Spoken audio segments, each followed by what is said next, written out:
Donc avec El Hadj Papakoli Kourouma, président du RDR, candidat aux élections présidentielles de 2010. El Hadj, pouvez-vous vous présenter au peuple de Guinée? Merci M. Tam, je suis El Hadj Papakoli Kourouma, candidat aux élections présidentielles 2010, candidat présenté par le RDR, Rassemblement pour la défense de la République, accompagné par 10 autres partis.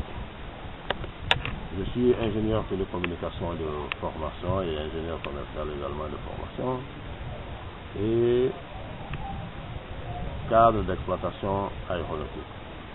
J'ai servi 11 ans dans la compagnie multinationale Air Afrique où j'ai gravi tous les échelons, partant agent superviseur, agent d'exploitation et cadre d'exploitation aéronautique. Après Air Afrique, 11 ans de fonction, je suis arrivé au groupe Magic. Le groupe Magic est un complexe d'entreprises, de prestations, d'études, de voyages en ma qualité de président directeur général. C'est là où j'ai continué à travailler à mon propre compte avant d'aller dans le gouvernement Soirée en tant que ministre de l'Environnement et du Développement durable. Dans le gouvernement Soirée est arrivé le CNDD qui m'a fait appel avec mon ami fait à son âme, Nabi Diakité, qui est allé dans le gouvernement du CNDD avec moi et j'ai occupé le même poste, ministre de l'Environnement et du Développement durable. Au décès de mon ami, son département m'a été confié. J'ai assuré l'intérim donc du ministère de la décentralisation et du développement local pendant 7 mois cumulativement à mes fonctions. Avant de quitter le gouvernement à l'arrivée du gouvernement de transition, et voilà aujourd'hui que je suis candidat à l'élection présidentielle. Bien. Comment en est-on arrivé là? Qu'est-ce qui vous a motivé pour devenir candidat à ces élections? Les motivations profondes de ma candidature aux élections présidentielles viennent de la sollicitation d'un certain nombre de partis, dont le RDR, UGDD et l'ARN. Ces partis alliés pour une victoire au soir du 27 juin se sont réunis et m'ont appelé pour que je sois leur porte-flambeau. Voilà comment je suis arrivé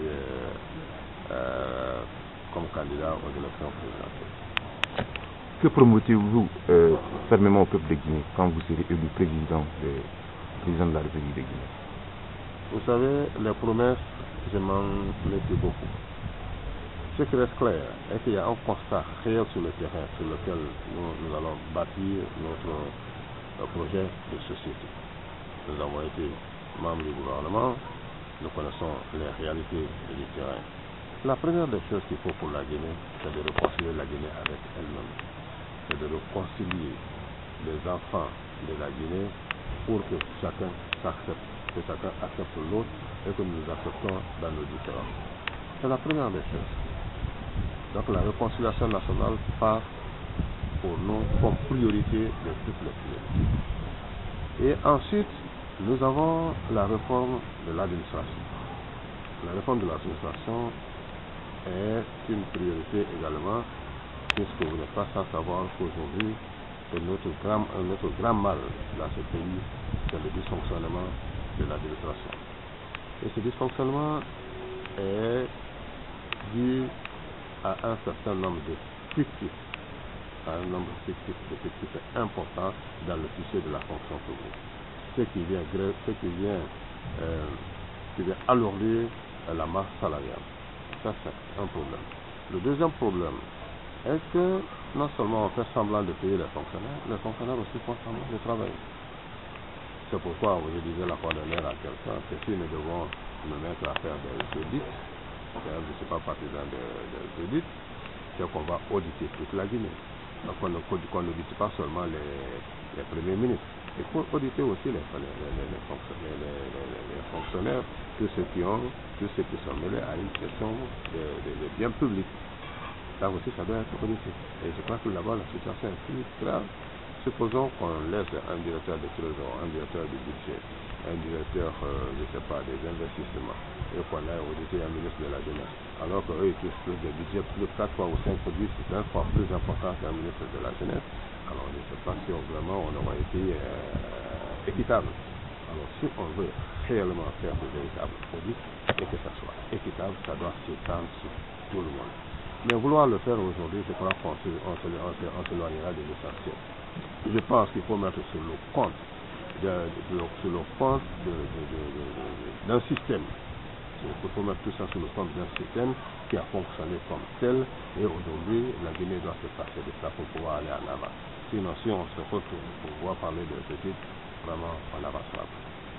Et à ce niveau, qu'est-ce que moi je propose? Je propose un système de recensement biométrique. Biométrique des fonctionnaires qui sera en interface avec un même système aussi biométrique du système de paie du ministère des Finances. Et à partir de ce moment, que le bulletin de paie ne se déclenche qu'après que celui qu'on doit payer soit présent et que le système biométrique aurait reconnu effectivement le fonctionnaire. Ça, c'est au niveau de la fonction publique. Sur le plan économique, nous avons des axes qui sont nos ressources agricoles et nos ressources minières. Et là, nous ne pouvons pas donner maintenant un plan détaillé. Comme je le disais, on pourra le faire quand on sera élu avec le peuple lui-même. Que le peuple lui-même, qu'on organise un forum et participe à l'élaboration d'un plan, par exemple, quinquennal pour ce domaine. Il y a également le problème énergétique. Aujourd'hui, le contexte international de réchauffement climatique mérite en faveur du développement de l'énergie renouvelable. Or, chez nous, ici en Guinée, nous avons un potentiel de plus de 10 000 mégawatts. Un potentiel de plus de 10 000 mégawatts, et nous pensons qu'avec le système de crédit carbone, qui est un élément important dans le protocole de Kyoto, pourra nous aider à travers notre bilan qui est vraiment positif, de pouvoir financer le développement de notre potentiel hydroélectrique qui est de près de 10 000 mégawatts.